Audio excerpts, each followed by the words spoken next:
Everything's enabled. All of it. Are we broadcasting? Yeah. I'm rusty. It's 2016. You should be rusty. Should be crusty and I'm all kinds of things. So musty. We're back after a longer than we thought hiatus because you got sick and then I got sick. Although I think you just poisoned yourself. It sounds like it's possible. I think I was sausage poisoned. Sauce. Yeah. I got it. I told you quit cooking with bleach, man. Nothing good can come of it. Yeah, I cooked some sausage and I was eating it in omelets for a couple of days, and then like third day, I'm like, it's probably gonna go bad soon. So I ate the rest of it. I live on leftover. Like it's routine for me to eat. Like I'm going to go home and probably eat a leftover from last weekend, and I fully expect to be okay. How is that even possible? Cooked foods tend to go bad in like 3 days. I don't think that's true. That's totally true. Is your refrigerator on the warm side of things? No, because I keep mine cold. like colder, like 38 degrees. It's just barely above freezing. Yeah, it's cold. Huh. I don't know. Maybe I just have like kick-ass stomach acid. Maybe. E. coli, fuck that. We're going to digest it. Add its biological distinctives to our own.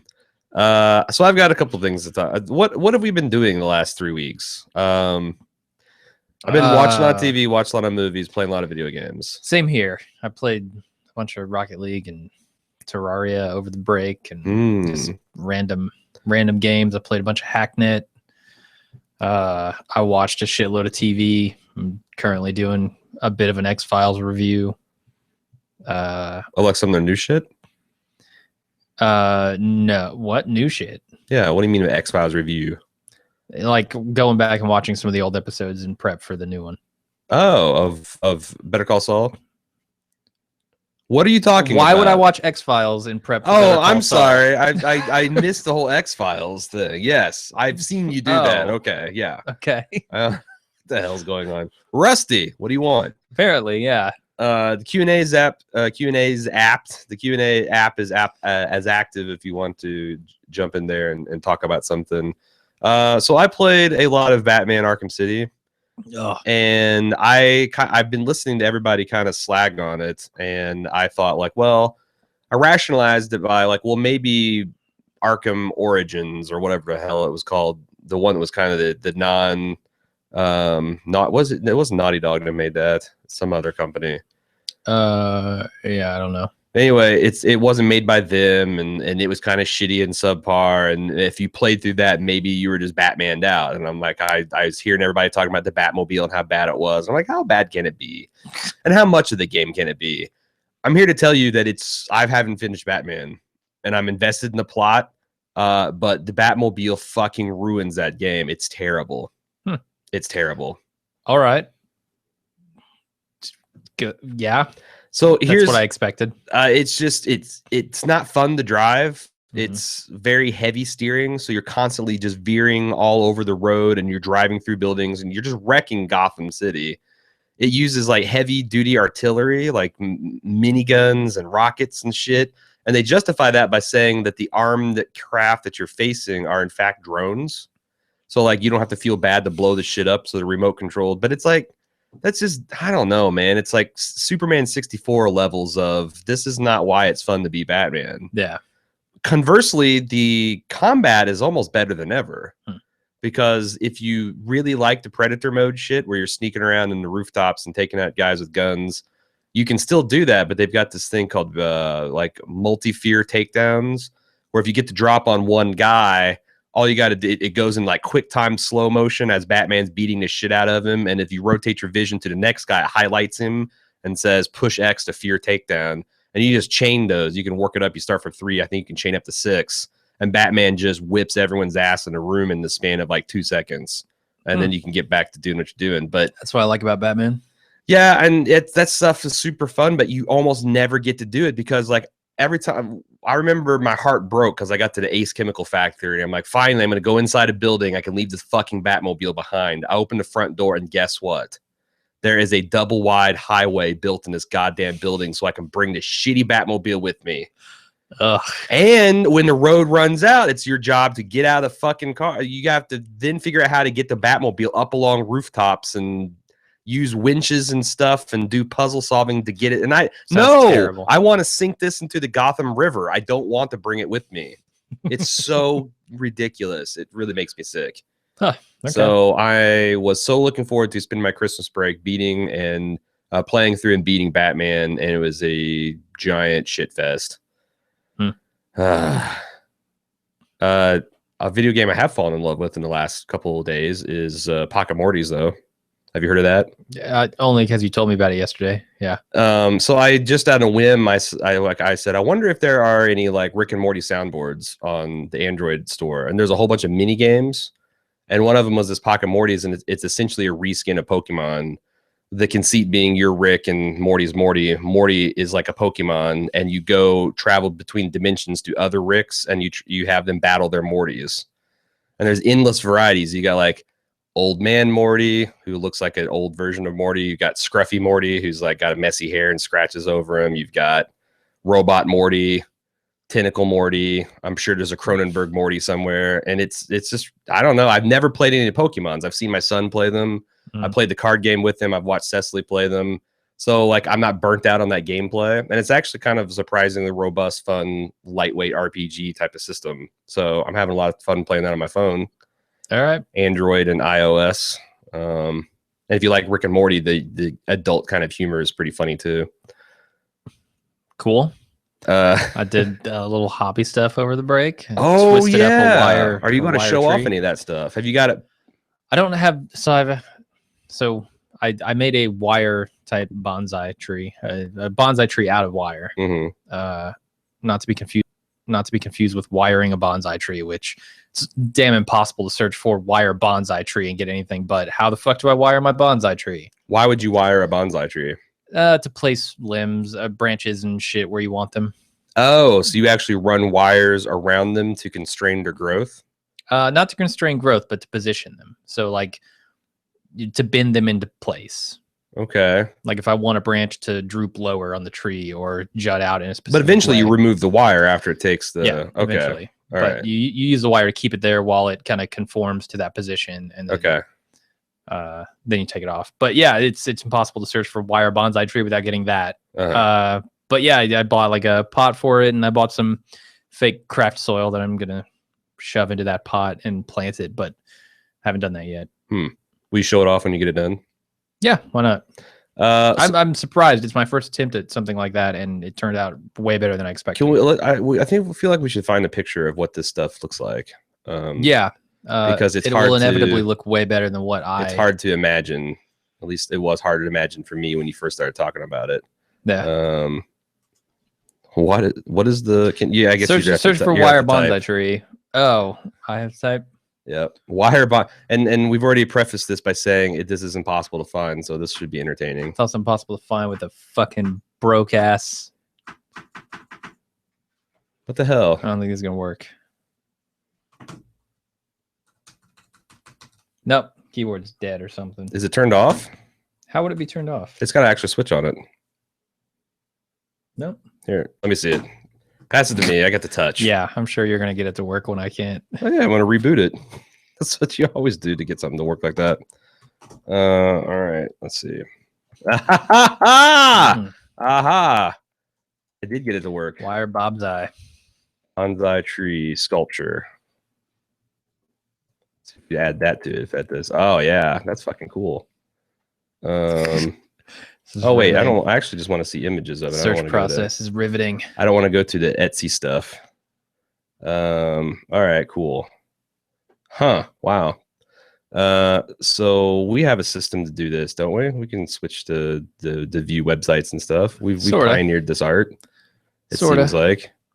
How do we do this? I don't. Add a new source to this, I guess. I don't know. Do we have a? Oh, we had one going. Like, well, this thing doesn't save our overlays very often. Huh. All right. Well, we'll go with live watch mode and just do it like that way. Okay. So we're gonna add a screen capture, and I'll add this thing here. And yeah, there we go. This is what a wire bonsai looks like. That's a pretty nice one. Mine doesn't look quite that good. What kind of wire? So you use different. Ooh, that's cool. You use different. Yours is kind of like that, where you've twisted different colors of wire. What kind of wire is it? I use 22 gauge jewelry wire. But like, what kind of metal is it? Like copper? I don't know if they're that's cool. If they're metallized in different colors or if it's all the same underneath. But basically, the colors are. This is very reminiscent of what you did. Yeah, that's real similar. I got silver, I got copper, and I got gold. So. And now, are you actually wanting to get into quote unquote real bonsai? I don't know if I do, but is this an insult? Did you say if this isn't real bonsai, is that like insulting? What, wire bonsai? Yeah. No, I'm not that invested yet. Okay. But yeah, I'd like to get into it, and I've read a shitload about it over the past few months. But I live in an apartment, so I have no space for that. And I looked into like indoor shit, and it seemed more trouble than it was worth, and a lot more space than it was worth. So you're just gonna do? Are you gonna do more wire bonsais? Yeah, I think so. It's another one. I don't know if this is the same tree, but yeah, that one looks a lot like yours as well. I think yours looks better. It's a little bit his trunk is fucked up. Yeah, I don't like the colors on that. It's weird. I thought like mine are similar colors, but not like the copper is a lot more coppery, less pink. Let's see here. So let's get to some feedback here. Fernando R says, Jim, when you're at sick, the first thing that came to mind is the Chipotle E. coli outbreak. What the fuck? Was that a thing? I guess so. I read something about it somewhere. There was nothing in the store about it? No, there wasn't. Although I have noticed a procedure going on there that I didn't notice. It's called washing their hands. Yes. They put in a wash station. No, they now take the temperature of all their ingredients once every hour. Like I saw them doing this the first time. I'm like, what the fuck are you doing? And they're like, oh yeah, now we take temperature of all the meats and sauces and shit once every hour. Is the heat of the meat, they write it in a log, inversely proportionate to the angle of the dangle? Did you ask them that? That's what they told me. They left themselves I didn't ask. Open. They just volunteered that information. Okay. No, because I back in my former life when I was working for this chain of convenience stores, they sent all the corporate staff to a food safety course when we started going to safety, and it's crazy. Like, if you look at the impact of leaving a gallon of milk out of a refrigerated zone for like, you know, they'll give you like the percentage of the chance it's going to get impregnated with bacteria, and it like starts at like 30, like 15, between 15 and 30 minutes. Yeah, which is like your average ride home from a grocery store, I would think, and it just goes up exponentially how long it's left unrefrigerated. It's a horror show. Yeah, I also listened over the break to an assload of America's Test Kitchen podcast. What's that about? You don't know what America's Test Kitchen is? I've never heard American Test Kitchen. They basically, it's a show and a place, I guess, where they do a lot of tests on food. So like they say, okay, we want to, you know, make a gluten-free bread that doesn't taste like shit and fall apart in your hands and myth busted. Like is that like it's essentially, yeah, like Mythbusters, except they, you know, they use science to make foods and to make foods taste better and look better. And so are they successful? Because when you say like gluten-free bread that doesn't fall, like if that was possible, I feel like that's a fortune to be had, you know? Sure. And it is possible. But within certain like windows. So like they wanted to make whole grain bread, for instance. And they were like, well, you can't use 100% whole grain wheat because it's got gluten in it. Well, no, this is separate from the gluten thing. Like we want to make a whole grain bread that tastes good and has good texture. And what good texture and flavor are obviously subjective, but they were like, okay, well, we can only use 60% whole wheat flour maximum, because if we use any more than that, it tastes like shit, or it doesn't taste, or it doesn't feel like bread. So within tolerances, right? They won't go like, well, it's 100% whole wheat, but it tastes like ass still. Sorry. They'll go, well, you can't do that. So here's the compromise. I think maybe with like the gluten-free, maybe you can make good tasting stuff, but it's going to be so expensive, no one will buy it. Maybe like if a loaf of gluten-free bread costs $30, like you're not going to make a fortune on that because people are like, fuck that. Yeah. I'll just not eat bread, or I'll not care about the gluten. But I only bring that up because I was listening to them and they keep talking about like kind of the window for like milk and stuff left out. And they said like every 20 minutes, I think the bacteria doubles left out of refrigeration. Yep. So like by the 2-hour mark, you're basically drinking nothing but bacteria. You got every cell of milk has been replaced with bacteria. It's pussier. You basically have like near 100% chance of having some kind of contamination in there. Interesting. And whether that'll make you sick, is still up in the air depending on you, but it's likely to have levels of bacteria that are conducive to making you sick. No, I do a lot of weird experiment. Like, I'm always skeptical of expiration dates because that's the other thing is like taking a food safety course. I also know that like a lot of the expiration dates are, you know, like stuff on canned food. Perfect example. I was sick and I was home alone on Friday and I wanted chicken noodle soup. So I go to the cupboard and sure enough, I have a can of chicken noodle soup. The expiration date was December of 2012. So that's at least 3-year-old. And like I looked up online, it's like, how long can you eat chicken? And they're like 2 years if it's non-acidic. I know, That's like I thought true. canned It's food like is essentially like fallouts. Yeah. I popped it open, it was fine. They say you can eat like even like canned fruits and stuff like 20 years. Well, there's caveats that like I guess it's not unsafe. It's just that it gets increasingly unpalatable. Sure. Like the food degrades to the point it's not going to kill you. It's just going to the nutritional value and the appeal of it is bad. But honestly, I couldn't tell the difference between that 3-year-old soup and soup I just bought right off the shelf. Okay. So, and I'm constantly like, I do the sniff test on milk. Like, you know, it's sure it's 5 days expired, but still smells good. Swirl it around, no chunks, pour it in there. Yeah. They typically build those sell on dates or sell by dates to where you have a little bit of cushion. Yeah. Too. And then like medication, like, you know, your aspirin bottle expires after a year, but you could probably use it for 50. Yeah. Anyway, so yeah. Chipotle E. coli outbreak. Dr. Kin said Chipotle is shutting every store in the country down on 2/8 for a few hours to do food safety training. Well, good.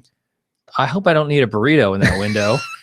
Come on, damn Chipotle. your safe food. I need a goddamn burrito. Safe or not, I want a burrito. You know, the only thing you can do is you need to go tonight, buy a burrito, freeze it.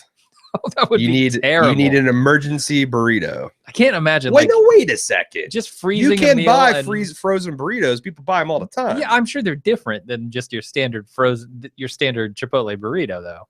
Like you go in and you freeze the sour cream's gonna be gross and chunky and. Oh yeah, I guess that's true.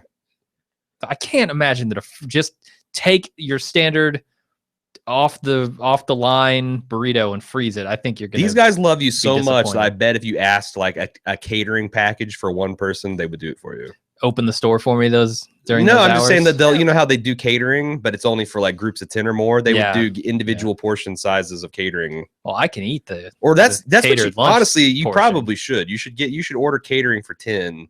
Freeze all that shit and then just eat it. It might actually be cheaper. I don't know. And provide my own sour cream, right? I think they'll give you that too. No, like but I can't freeze that. That's going to be gross. Well, put it in the fridge. Sour cream does not. I know sour cream doesn't go bad. Like it's already soured. It's already fucked up. So it can't go bad. Yeah, it's like the expiration date on my tub is like always 3 or 6 months in the future. Yeah. Welcome to Food Talk on the Bald Move Network. What? Dr. Kin said, "Oh, are you sitting down, Jim? I know you are. I'm looking at you. What are you talking about?" Dr. Kin, and he's a doctor. He would know. I hate to break it to Jim, but there's a decent chance this takes Chipotle down completely. He's just trying to get my goat. There's nothing that could take Chipotle down completely. What are you talking about? Aside from the sudden onset eradication of society, I don't think Chipotle is going anywhere. I mean, are there like class action lawsuits? Even that is not going to stop Chipotle. Telling you, man, he's trying to get my goat. It's not working. Not working, Dr. Kin. Yeah, I don't know. Chipotle says E. coli nightmare ending soon. Is it a nightmare? Is that what's happening out there? Okay, so here's the thing. It began in October and has infected 53 people so far. 53 people. What a joke. Who gives a shit? 53 people, more than that, are affected by, I don't know, everything. Everything. Literally everything. Oh, so here's the deal. Maybe this will have you change your tune. Chipotle stock popped up on the announcement that they're going to do food safety course. Oh my God. Get the fuck out of here, CNN auto-playing shit. Chipotle stock popped up nearly 6% on Wednesday. It was a rare upswing for a stock that has tanked 42% in the last 3 months to $4.28 a share, down from $7.50. Why? That's so weird. If your company's lost 42% of its capital, that ain't nothing. I mean, I go in there and they're selling burritos all day, every day. It doesn't stop. Sure. I don't know how. 42%. Like, what was that on the back of? Did they say? It's well, I mean, what's happened the last 3 months is the Chipotle outbreak, is the E. coli outbreak. It's infected 53 people in 9 states. 53 people. I eat a burrito there almost literally every single day. I've never gotten sick from it that I know of. Executives admit this company's earnings this year will be quote unquote messy. Messy. I don't know. They're already looking for the I think like an exploded burrito. Messy like a poorly wrapped, too big for its tortilla burrito. I don't know. Like if you'd have told me like 10 years ago that Quiznos would be tits up, I would have said, yeah, you're absolutely right, because Quiznos makes shit food. Yeah. All right, Doctor. So on a happier note, Dr. Ken also wants to know if we're going to do any X-Files coverage. Oh yeah, we are. We're going to do the whole 6 episode run. Yeah, why not? Yeah, we love X-Files. Starts up a little bit earlier than our other shows, and yeah, and you know, if we have to sweat a little bit, it'll. But I'm looking forward to it. I'm actually over this weekend going to watch the movies to prep, because I've heard that the continuity. I don't know if this is true or not, because that's why I'm going to do a little bit more research this weekend. But the preliminary readings suggested that the continuity are going to go directly from the movies. And I think there's 3 movies out now. The Fight the Future and then the 2 new ones. There aren't 2 new ones that I know of. Really? Are you sure? Looked up on Wikipedia. I only saw 2. Fight the Future and I Want to Believe. Okay. So what I read is that the continuity begins from the standpoint of those movies. So if the I Want to Believe dismissed the canon of the last few seasons after Mulder took off and then Scully left, then sure, I'm fine with that. Because I've seen all of the X-Files up until like season 7. I think I quit when Mulder did. Mulder. It's a good time. It didn't get any better, I'll tell you that. Fernando R says, I enjoyed your Making a Murder podcast. The documentary reminded me of Dear Zachary, a letter to a son about his father. It's another shake your fist at law and courts type documentary. Ever heard of it? Nope. I once saw it and cried and was so angry when it was done. All right, I'll put that on my, because I've kind of gotten a taste for these documentaries now. I wouldn't mind seeing another one, especially if it's like a more of a 2-hour type of deal. He also wants to know if there is any verdict on the community podcast that's currently still up. Stays in the January drop, dead date. So I think we've been persuaded. He's asking us because one of the questions when I'm refreshing these community commission podcasts is, what are we doing as far as the old ones that are still up there? Are we going to remove them? Are we going to do? I've kind of been persuaded that there's no harm in just leaving those up there. Like, if we have a catalog of 40, I mean, the store's paginated for a reason, for God's sakes. Yeah, scroll through it, and I feel like it's, kind of window shopping in a way. Yeah. Like, what can I commission? I only worry that people will get upset if their money is tied up for like a year waiting for something to be commissioned. But I mean, it'd be super easy for us to refund, because this is all kind of virtual. I mean, I guess if people complain, we could just refund their shares or whatnot. But maybe we need to. I think we need to clean up the descriptions. I think there needs to be more like how to, like, what do you do after you commission and all that kind of stuff. But we're actually getting the feedback together for the first commission podcast, Pulp Fiction. If you are one of the commissioners, you probably got an email out middle of this week soliciting feedback, because that's one of the deals. If you commission the podcast, if you're one of the commissioners, you get to have a say in its making. But I'm kind of excited. We're getting around to the first community commission pretty soon. Yeah. So yeah, I think we're just going to leave them up there. Now, I don't know if they're up there for like a year, then maybe we get rid of them. I don't know. Yeah. We haven't talked much about it. Yeah. Just kind of like, hey, do you mind if all of these are up in the catalog? Yeah. So that's the thing. Like, that's the community response to that, I think, is what's influenced our opinion, because it was just going to be like you'd have a season, like every quarter you'd get a new slate, whatever. Wasn't I mean, it'd be one thing if it's close, but there's some that only have 4 or 5, then we just refund those people their money, get rid of it, and put a new one up. But you don't know. You just never know. Yeah. Especially since like we started doing the community commissions around the Walking Dead season, right? Maybe a little bit before. But there's huge sections of our audience. Like, there's a lot of our fans that only listen to the Game of Thrones stuff. So like you really haven't gotten exposed to the full might and power of the bald move community until it's been there at least a year. So it's also true. Yeah. What else? Michael T says, "Hey guys, welcome back. Jim, you shaved. The facial hair was working for you, but you still look great, as do you, Aaron." Oh, thank you.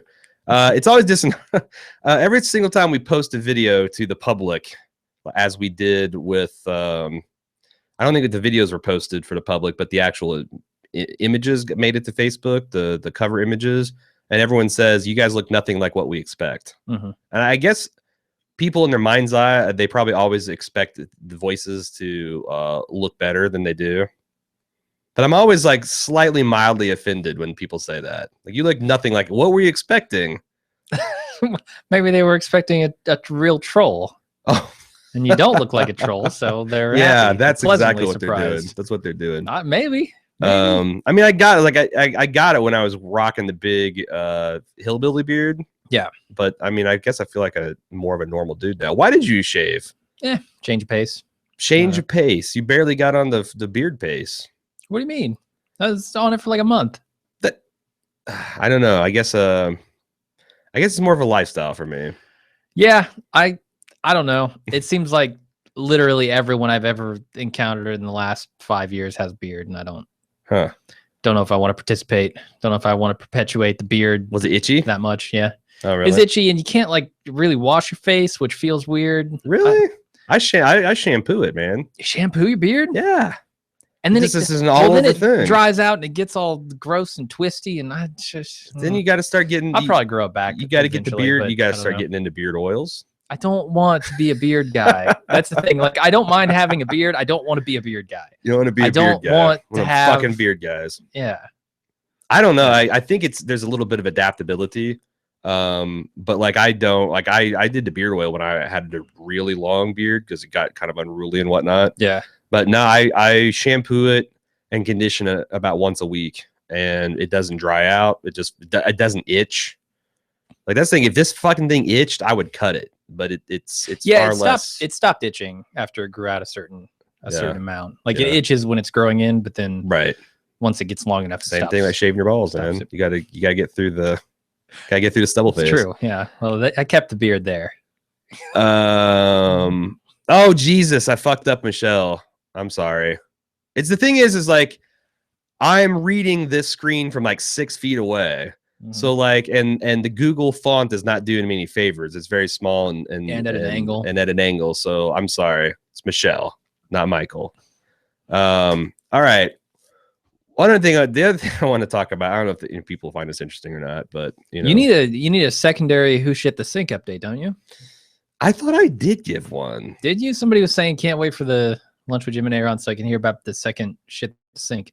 Maybe you did it on a Christmas video. It was not good. It wasn't. So let me see if I can go back.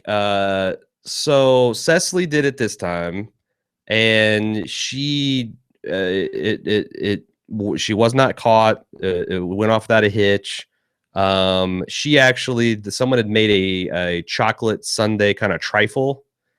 And she used some of that trifle and smeared it on the end of the fat turd or the fake turd, and then did that was the one consistent feedback I got. I did the side slide instead of the down slide with the shit smear.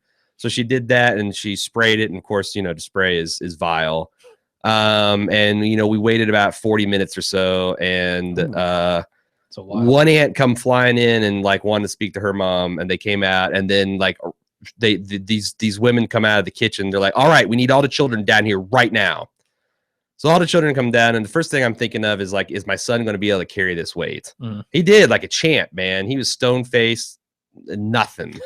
And it started like, and so the parents started dividing up their children in the rooms, and I heard some yelling, and there was some threatening, and it just wasn't fun or funny. Yeah. And I thought that things might spiral out of control. Some children would have their constitutional rights violated. And like, there was the whole like, well, it can't be my kid because he'd never do it. And then as soon as that parent walked out the door, it's like, oh, it's totally his kid. So I was weak. After about 10 minutes of that, I fessed up. I said this was just a prank me and Cecily played on y'all. Yeah, that's fine. And everybody thought it was funny afterwards, but yeah, you don't want it to ruin the party. Yeah, I don't want kids being stripped down and ass cheeks inspected and shit like that. So it was, and we got no video either, because Cecily doesn't have a breast pocket, and I think I was wearing pajamas at the time. So no. Were there any phone calls from prison that you can play to the no, jury? No. Although that would be the funny thing is, like, if I could have done it all over again, I would have gotten some GoPros and, well, I mean, if I had unlimited resources, I'd have gotten GoPros and staged them all over the house at my aunt's house, because that would have been, I could have gotten like the angle of my cousin initially walking in and then noping out and not telling anybody. I might have been able to get the conversation he allegedly had with his girlfriend where they discussed and whether they should spill it. So, and that's also been on. My sister called me 2 weeks ago and she said, "It was you, wasn't it?" And I'm like, "Whatever do you mean, sister?" Like, why? What is your edge? She goes, "Oh, I just know it was you." And she's like, got all this. I'm like, I don't know what you're talking about. So it's still a thing being discussed. Is it going to become a tradition? I don't think so. Well, family tradition. I know, because I don't know that you can do that in multiple years. I mean, you can. You can. And I'm interested in seeing next, because like we got a big Super Bowl party planned, and I'm seeing like if people are going to be like making ironic jokes about it, or like every time someone goes to the bathroom, there's going to be like people like keeping tabs on them, and then next Christmas too. But so I'd like to do more pranks, because I think pranks are, if you do pranks where no one gets hurt and there's no property damage and no one's unduly humiliated, they are pretty funny. But it takes a lot of thought and effort into it. And I don't know, like the shit to sink was an organic just creation. I don't know if, like, if you chase after it, if it's going to have the same kind of effect. Yeah. But hey, if you got any ideas for some kind of family prank, I would entertain them for sure. One thing I want to talk about is, so during the month of Christmas, there's a local radio station from Thanksgiving to Christmas Day. They play nothing but Christmas music. It's one of the lightweight pop stations. Warm 98 is what it is in Cincinnati, and I think there's one in every town. But they also, like, this station also on the regular plays John Tesh. Like, he does DJ stuff from like 7 to 10 on the weekends. Okay. And so they roll his thing into the Christmas thing. And I never listened to this except for around the Christmas time, because I'm playing Christmas music all the time. And John Tesh's radio show is like a dumber version of Dr. Oz. Like, he's always dispensing stuff about free radicals and benefits of oxygen in your diet, and if the fire in your fireplace is secretly killing you, and like all this kind of like, it's kind of like the Good Housekeeping conspiracy theory shit.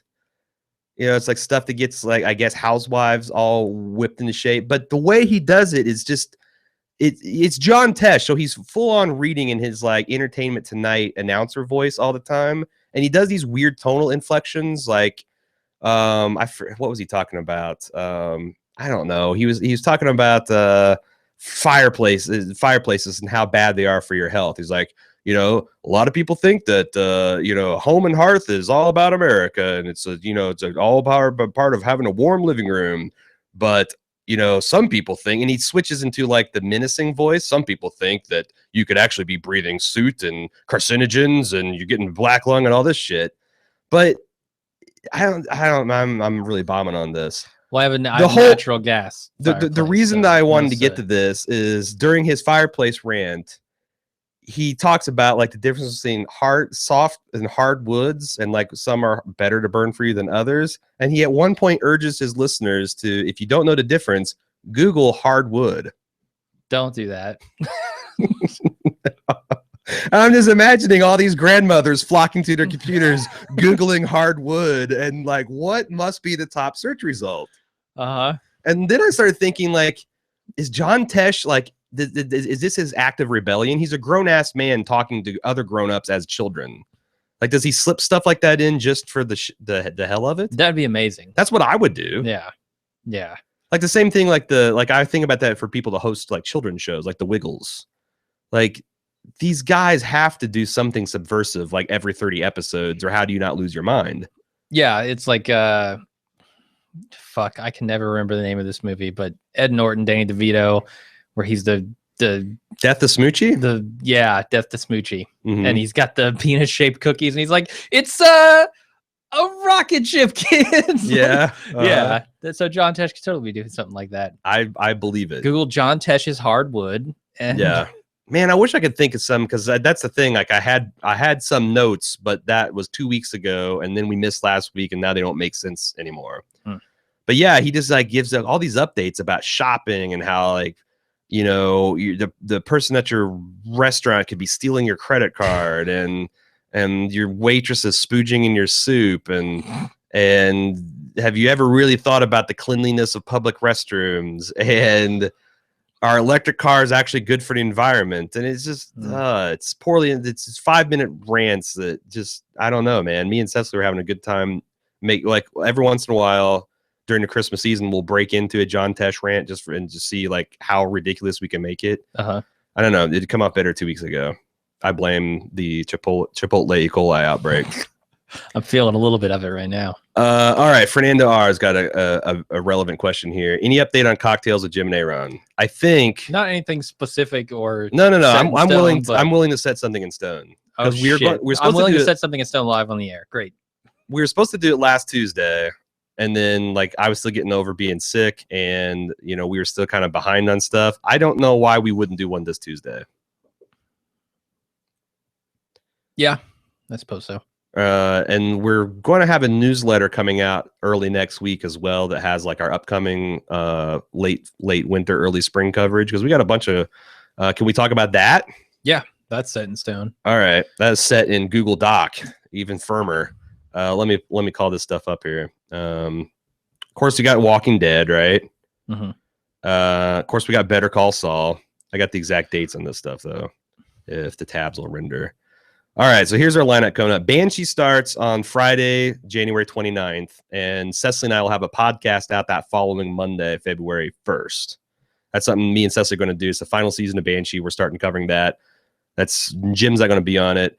Walking Dead comes back the 14th, Valentine's Day, Sunday, and we're going to we're going to be changing our coverage on The Walking Dead. We're dispensing with the instant cast. Get out of here. We are doing a full coverage podcast on Monday to make up for it. There's no point in doing the 95 hours of coverage a week we did of Walking Dead. No. Now, I hated it. We reserve the right to change that if the show itself supports it, but we were kind of fed up with spending 5-6 hours of recording effort on that show. So we're changing it up. We're going to try to take the sting out of losing the instant cast by having the full cast out a full day earlier. Also, Better Call Saul comes back on the following Monday, 2/15, February 15th, for 10 episodes. We'll have full coverage of that. We will be doing an instant cast on that. Yes. Jim's hesitation says we need to discuss it. I thought we were, but maybe not. Yeah, maybe. I don't know. X-Files starts on the 24th of January. It's got a 6-episode run. We'll probably have, what is that? The 24th is a Sunday night. So we'll probably have the standard Tuesday coverage on that. House of Cards comes back March 4th, and we'll be doing the 3-episode a week coverage starting the following Monday. So that comes out on an early Thursday or early Friday morning. You'll still have the weekend, and then we'll be releasing an episode a day, episode on Mondays, Wednesdays, and Fridays for I think 3.5 weeks until we get the run of the season 4 done with that. Daredevil comes back on March 25th for 13 episodes, and we're going to probably do the same thing, 3 episodes a week on Daredevil as well. And then Game of Thrones doesn't come back till April 17th. It's actually pushed back 2 weeks to make room for vinyl, which I know I'm sure we'll be watching it. We'll probably be talking about it on the forums. But we're not excited enough about that to jump in on a first season for it. And that's, I think I haven't left anything out. We are really curious about Westworld. We're thinking about maybe doing some Westworld coverage, but there's no release date, and we haven't gotten anything more than the trailer that came out last year. So that's hard to talk about. Penny Dreadful supposedly is going to premiere at Q2 of 2016. That's another Cecily and I joint. And then we'll have more information. But like I said, all I got right now is Game of Thrones. Depending on when Westworld drops and some other stuff, the spring kind of coverage is a little bit more up in the air. So that's the late winter, early spring lineup that Bald Move's got so far. Yeah, it's going to be insane. Yeah, the Netflix stuff, back-to-back Netflix series is going to be really crazy. We're going to probably have to be doing some podcasts on the weekends on that. But I'm kind of curious about how House of Cards hopefully wraps up. Hopefully they don't go another season. And I'm definitely curious about Daredevil. Let's see. That was a long answer for the cocktails. Anthony Beseech wants to know if we are still doing live watches of The Walking Dead. Nope. There's no point. Like, I don't know. Those are kind of fun, but it's like I don't want to do that much coverage of The Walking Dead. It's not a great show. Yeah, it's pissing us off. And also I think the live watch format just is not getting traction. The interest in the broader community is just not there, and we're reevaluating what we're going to do in its place, or what we're going to replace it with, or how we're going to do things expanding. But I was excited last year for the live watch stuff, but it's just it's not extraordinarily popular. It's already the club is already a very small subsection of Bald Move listeners, and the fact that we got a very small fraction of the Club Bald Move community engaged through that, tells us that we'd probably be better served coming up with other ideas and pursuing some. And we do have some stuff in the works. Yeah, we did a whole, like, at the beginning of the new year when we came back, we spent a few days just talking about our content that we did in 2015 and what worked and what didn't and what we want to do, like some of the ideas we have going forward. So there will be some stuff definitely to replace those live watches. We got a couple of other ideas. Right. We want to do some gaming stuff and some other stuff around TV. So so stay tuned for that. Yeah. And what else? Oh my God. Wes Steven says, prank idea, leave a condom at the top of the garbage in the bathroom, maybe put lotion inside so it looks used. I don't know about my family, but I don't think they're going to be going through the garbage for a used condom. Do you have a plus that's not kids? Do you have a garbage can with a lid in the bathroom? Pop-up lid? No. My garbage can has a lid on it. So yeah. Plus it's not kid friendly. Sure. You know what I mean? Like that's like nobody's gonna suspect your 9-year-old of leaving a used condom in the garbage can. That's for sure. Not my 9-year-old. Some of my nieces and nephews. No, it's for my particular family. It's got to be nobody. There's not a single person doesn't appreciate a poop joke or a fart joke. It's true. Or a kick in the nuts joke. But the used condom is. That's more a college fraternity sorority type prank. Plus, I just don't think anybody's going to look in the bat and be like, "Oh, condom on top." Yeah, and it's not nearly as surprising as a shit in the sink. It would be pretty surprising at a family get together that there's a fresh used condom in like who got it on. Like there'd be a who done it. Yeah. You'd have to leave it like on the corner of the sink or something for it to be reliably noticed. Somewhere where it's indicated that it's like hastily disposed of or shoddily disposed of. Yeah. And you could have it torn for bonus ha-has. But yeah, I don't know if that work in my particular environment. I do like the nickname for the prank though. Yeah. Fernando R. Who fapped the sink. Yep. That almost makes me want to do it. So Dr. Kin says gaming live watches are way better than the TV live watches from a humor standpoint and ease of watch. I agree, because that you can't not being able to do the audio or the video is bullshit. Now there is some technology that we've been discussing with. What's that called? I forget. The Showgoers.tv. We've had some talks with the guy that does the Showgoers about how we can adapt that for Bald Move usage. if we ever get around to that, we will bring this stuff maybe back on the table, because the way that works is people can synchronize the watches, and everybody can kind of be in on the same joke. You don't have to synchronize the actual media or the audio. And yeah, it'd be more for like event-based stuff. Like you can't do it with TV that's like first run TV, because it only works with Netflix right now. And but it could potentially work with other stuff, but right now it's Netflix only. And obviously Netflix doesn't get those first run things unless we're talking about like, you know, House Cards or something like that. But it might be fun to do. I mean, first of all, he's actually adapting this so he could work with almost any internet video source. So there's still some hope that we could get like first run stuff. But you know, it also might work as like we could do a warm up for The Walking Dead. You know, watch a previous season episode, like season 4, episode 1 before you see season 6, episode 1. Yeah, and do a live watch of that event-based stuff. Yeah. Or like, you know, if we were going to do the Kung Fu Fridays or something, we could potentially have live watches for that. The Kung Fu Fridays went over like a lead balloon. So yeah, or like, you know, Halloween or Christmas, or just, you know, anything where we can kind of hype it up, get an event, get a bunch of people invested in it, and and kind of have, you know, some kind of marketing campaign to lead up to it, so it's not a flop, right? Like Kung Fu Fridays. But yeah, we've actually been shooting some video game stuff that we're working on. Can we talk about? We are going to finish. We want to start doing a lot more of those Telltale things. It's one of the things that I had the most fun with. Yeah. And I think you and Cecily also did. So, like, that's kind of one of our big things. We're going to do those, and we're planning on releasing those publicly, not even part of the club. We did the Game of Thrones thing as part of the club last time to try and get, so we could have some content that was tied to a show that we were watching at the time to maybe entice some people to sign up for the club, because we needed that. Still do, but I think like the investment of maybe getting ourselves out there is like gaming stuff too is more valuable than having a bunch of club members, or, you know, a few club members sign up. We also wanted to do the Life is Strange, finish that off.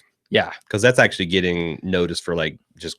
I mean, I hear episodes 2 and 3 are kind of balls out, and then 4 and 5 aren't out yet, or 4 just came out or something. Right. So I mean, I don't know exactly. I know it got some mention for like great games of 2015. I wouldn't call it a great game. It was super entertaining to play. Yeah, and it was kind of unique as far as the gameplay and mechanics. And I thought the writing itself got the unintentional comedy scale pegged. So that's like kind of right in our wheelhouse. I know we're going to be doing that as well. Yeah. And we got some top secret stuff that we're not going to talk about. Things kind of shift a little bit in episodes 2 and 3. It's going to be harder to laugh at. So I've heard. Oh my God. Yeah. All right. Well, but we will find a way. We will play, what is it? Bad guy. What's her name? Have you heard of that dragon Cancer? Yeah. So that just got released. And, if you don't know, there's a video game developer that a couple years ago lost his 3-year-old boy was diagnosed with some kind of inoperable cancer. And then he died sometime later. And this person made a game that captures the experience of that. Like being at the hospital, dealing with a crying child you can't comfort. And I hear it's like just this harrowing, emotional gauntlet to run through. Bad guy Cancer. I wonder, it'd be, we can't do that. We can't. No. You can't try to mock that kind of pain. No. I think people would come with pitchforks. I don't think I could do it. I think I would get 50 minutes into it and be sobbing. Fictional characters, fictional setting, fictional pain. Sure. Mock away. I have no problem. But this guy writes a true to life story about his kid dying. But it's that telltale kind of, the game is very Telltale looking and the way it plays and all that stuff. But I don't think we can do it. I really think like the story driven stuff works best for us, although it has to be a little lighter than that dragon cancer. I felt bad with what we did to Sam in some of the skits, honestly. So little kid dying of cancer. I don't know. But Until Dawn would have been awesome for us to play, but it kind of might be past its expiration. I don't know. Freddie C says, to give you an idea how good the gaming casts are, I've rewatched each of them at least twice. They're already the cream of the crop and already great crop. To be honest, I do too. Like I've watched the FTL ones several times. Those FTL, yeah. Because like they crack me up, man. They're no joke. The FTLs are no joke. The Surgeon Simulator, I think, is super funny. And like I like to wait like 8 or 9 months it's like I just did this right around Thanksgiving time. I watched this FTL's Insurgent and just enough for time for me to forget the jokes and twists and turns. But yeah, they're one of the more entertaining things I personally think that we've done. Yeah, and I always have the most fun filming those, I guess. Yeah, because it's very free form. It's just like, here you're presented with this thing, make jokes about it. As far as the club stuff, we also have we're going to be spinning up we were going to have The Revenant as our first run bald movie, and then we got sick and fucked it up, and then I've heard mixed reviews. I'm going to be watching that this weekend. I'm also going to try to see The Force Awakens in IMAX 3D because I haven't seen that yet. Yeah, I'd like to do that. I saw it once, but yeah, we might go down to Newport. I think Newport's the closest IMAX screen. Okay. But yeah, so we're gonna there's a bunch of stuff coming out in February. The new Coen Brothers Hail Caesar's coming out. Deadpool's coming out. There's another one in February, which the thing is, those are two big things I'm excited about. But February's gotten this reputation as they call it Dumpuary, where if a studio thinks that what they've got is shit, they put it out in February because it's not the Oscar season. It's also not the spring summer craziness season. So far, honestly, I think the Oscar season's been kind of Joy was all right. I didn't think much of the Moby Dick, whatever I forget what that movie is. And I've heard very mixed reviews of The Revenant, and I didn't think much of Hateful Eight. So I've been kind of disappointed in Oscar season so far. I don't got much more to talk about, so maybe we shouldn't overstay our welcome on the first Gemini run back. All right, sure. And we got a bunch of stuff to do today before we kick off. So thanks for tuning in again. We'll be back next week with definitely a lunch with Gemini run. I'm 90% certain cocktails with Gemini run on Tuesday. And we will see you back then. Have a good weekend, everybody. See you.